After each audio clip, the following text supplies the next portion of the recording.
Okay, so it's the time when I should talk about some great releases I didn't manage to review. But okay, I won't be lying, I'm a little late with this video, or maybe not a little, but after review of Peggy's new album I wanted to take a short break, and then I wanted to review two albums from July. I mean the latest Ceremony of Silence and Vimor, which are already on my channel. But anyway, hello there, I'm Anthony, and today we'll be talking about great releases from July. Firstly, I would like to talk about definitely my favorite album from July, which I didn't manage to review, and it's Niftar's Lacus Asphar. Niftar is a Mexican band that plays pretty brutal death metal, but they blended with some black metal and melodies, and they created completely different kind of brutal melodic death metal. If you listen to them, then you will definitely hear that they don't sound like Sarpanitum, for example. And I'm saying it because Sarpanitum already has pretty original view on death metal. Anyway, this album is dope and highly recommended. The next album is by Canadian melodic black metal band Liminal Shroud, entitled Visions of Collapse. I really wanted to review it, but at that time I was just too tired, so I didn't do so. And by the way, I like their previous album more, but the new one is still great, solid piece of melodic black metal. Okay, this one is a little special for me because of that lovely art cover, and I mean Sobek's EP entitled Defenestrate. Very energetic and enjoyable black and hardcore crust punk, and I was really absorbed by that release. The only drawback is that it could be just longer, because it's great. The next thing I want to talk about isn't even an app, but it's a track. Patrick Murphy from project called The Oracle plays such harsh electronic ambient with huge vibes of black metal, and I gotta say his latest track is even better than his part on the split with Reign Anno Domini from the previous year. But that album is also pretty good, like his whole discography actually. If I had to recommend something from him right now, then I'm recommending Damnatio Memoria. And such American post-metal band Thumos released an EP called Cynic. Thumos in their releases are inspired by ancient Greek culture and philosophy, but in a more traditional way than Hoplites, for example. But anyway, the new EP is nice, and check their previous albums, especially Symposium. And there probably will be almost 2 hours long album in 2025. At least it was stated on their Instagram. And here I have to say about some legends of power metal. And please don't cancel me for it. I think in every genre we can find some good bands, but it's not our fault that huge percent of power metal bands are actually terrible. But Orden Ogan isn't one of them, definitely. And the album I want to talk about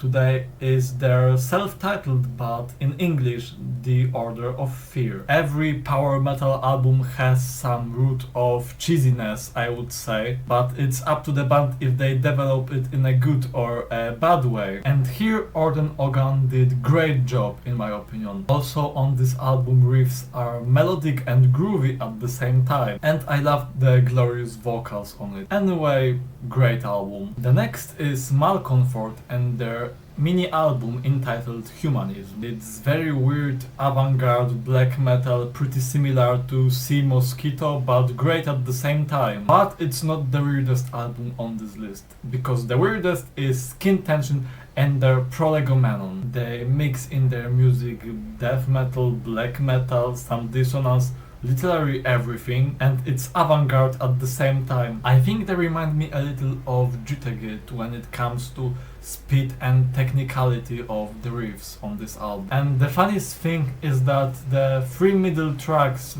on this album are pretty short, while the latest one is almost 22 minutes long. Let's now say something about latest EP of Celestial Gore. They play classical brutal death metal, so there is nothing more to talk about, but the new EP is pretty decent variation of this genre, so I recommend it. The next release is also an EP, as it's Kamija's Violet Dawn. Great Japanese melodic groovy rock, but sung in English and Japanese, not only in Japanese. Japanese. I guess you all know what Japanese rock sounds like, so let's move on to the next release. Okay, we've got lots of apps today, but the release I want to talk about now is Circle of Size Ursus. Pretty nice avant-garde progressive doom metal with some saxophone sometimes, or as it's faster than usual doom metal releases, I would say it's more like extreme metal. But anyway, nice release. The next release is finally a full-length and it's new Krallice album entitled Inorganic Rites. I guess everyone knows Krallice here very well.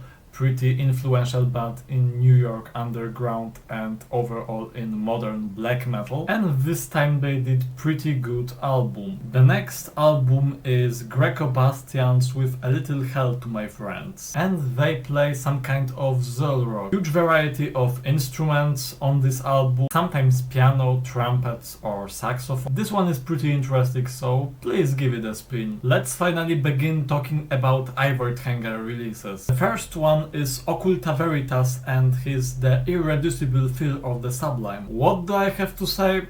Great dissonant avant-garde black metal. And it's finally such band that has less in common with death metal but plays rather more pure black metal. The next from Ivory Hanger's cycle is Todestos and their Das Liebwerk Dekret. It's black metal with a little worse production and that is pretty avant-garde, because sometimes it doesn't even sound like black metal. We have there lots of catchy guitar solos, sometimes bass solos, and lots of slow paces. Anyway, you won't be disappointed by any Ivory Hanger's release, I guess. The next is Vur and Zide's creation entitled Poesam. It's pretty intense, atmospheric black metal with some technical riffs and electronic parts, which make this album closer to avant-garde black metal for sure. And the most important part in this album are great female clean vocals. The next release is a split album between Discord and Atum entitled